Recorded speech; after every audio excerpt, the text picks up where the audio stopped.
Okay, so week 2 of my fat loss phase is in the books. This week went well, so this will probably be a short update video. I lost a little bit over a pound, so that was good. Just a little bit more than what I lost the week before. Again, I think that was due to just eating too much on that on the weekend. Just was used to being in that mass gain phase and kind of ate more so what I would eat on a normal day or a normal Saturday for that. So I had to remember this is fat loss phase. I have to come down just a little bit. So it didn't make a huge difference, which I think is really important for people to get. Um, we tend, or oftentimes I think it's easy for people to think if they, mess up on one meal or miss a meal or, you know, maybe even a whole day that they're just like, oh, I blew everything. Nothing's going to work. I just completely wasted this whole time.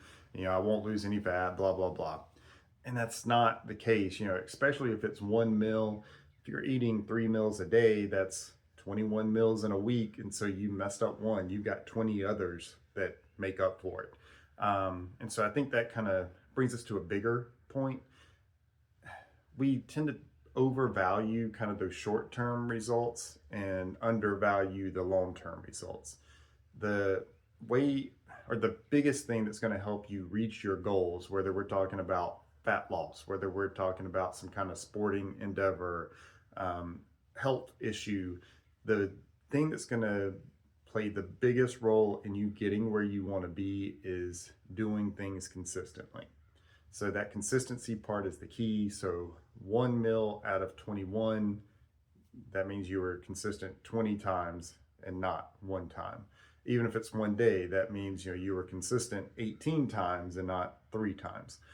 Now, there may be a difference where a day really could make an issue, especially towards the end if you have like a deadline or a goal to meet.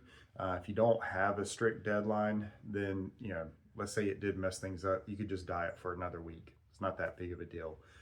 But you know, again, my weight loss has only been like a pound a week, which isn't impressive. Doesn't sound like much, but if I do this consistently for close to 3 months, that's going to be 12 pounds loss, and that's a decent amount.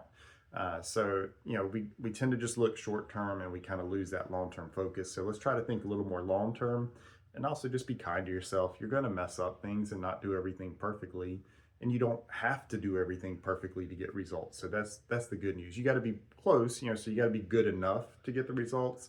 But let's say going perfect gets us up to here, good enough gets us like right there. So you probably won't even notice that difference. And so that way you can be more kind to yourself, more forgiving, more gracious. And doing that rather than stressing out about things is probably gonna be better anyway. Better for your health, better for your results, all of it. So that's, like I said, probably enough for this week. Not a whole lot to really say. I'll come up with some more tips and update you guys again next week, let you know how things are going. Plan on just riding this out right now until I get to the point where it's not producing results, and then I'll change things, cut things a little bit more and kind of spur those results to keep going. But hope you guys have a great week, and I'll see you next time. Bye.